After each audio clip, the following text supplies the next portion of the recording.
The Volvo Ocean Race in Miami came alive today as crowds gathered to watch the much talked about and greatly anticipated PortMiami In-Port Race. All week we've been discussing just how close the point situation is between the top four boats and how crucial this in-port race might be to the overall standings. And this afternoon, as the boats headed out to the start line, the tension was almost at fever pitch. As always, the course was designed for a great inshore spectacle, with the action taking place just off South Beach. 2 laps of the course, upwind, downwind, with a short reach leg. At the start line, Puma and Sanya were off to great starts, along with Telefonica at the windward end. But it was Abu Dhabi who came flying through on port tack. Camper seemed to be having problems with their Genoa, handicapping their speed as they trailed the fleet.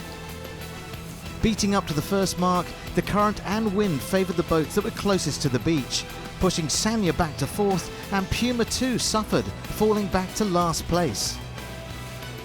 Telefonica got up on the inside of Abu Dhabi to round the first mark in the lead, with Groupama 3rd, Sanya 4th, Camper 5th, and Puma back in 6th place.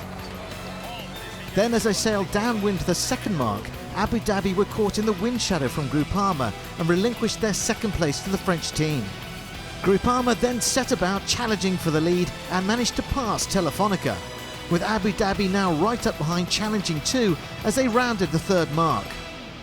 Behind, Sanya led the trailing 3 boats ahead of Camper and Puma.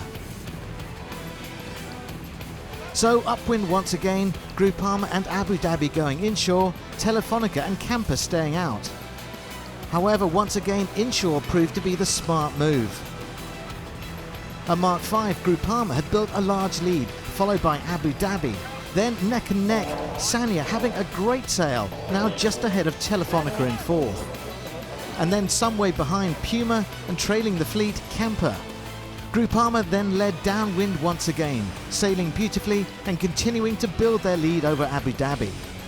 But at Mark 6, the wind seemed to die as Groupama went round first, and Abu Dhabi took the opportunity to close the gap again.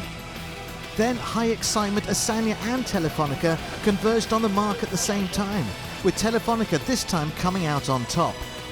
And then a double blow for Sanya as they were passed by Puma as they struggled with a twist in their sail. On the short reach to Mark 7, more drama.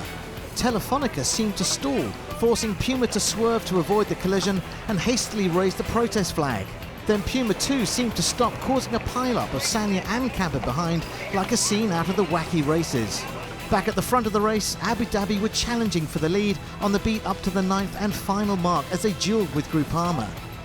Then bizarrely they were confronted with a large spectator boat parked in the middle of the course.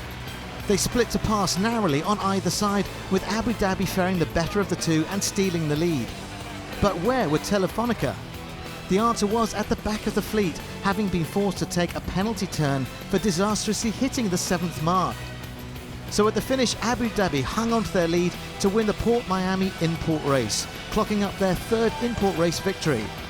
Groupama 2nd, and then yet more drama. As Camper struggled to make the final mark, Puma came steaming in and overtook them on the line to steal 3rd place. Camper then finished 4th, Sanya 5th, and Telefonica, the overall race leaders, for the 2nd consecutive in-port race, finished in last place. Winning skipper Ian Walker looks somewhat perplexed by his victory. Well, that was a pretty strange race, and Telefonica first run the mark, and we made a mistake on the first run.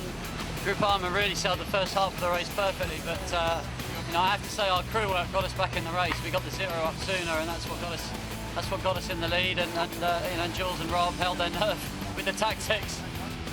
Groupama's 2nd place gives them 5 vital points, and the gap between 1st and 2nd now closes from 11 to just 7 points as the race continues to hot up. Just 14 points separates the top 4 as the fleet now prepares to cross the Atlantic to Lisbon. Join us again tomorrow for live coverage of the Leg 7 start.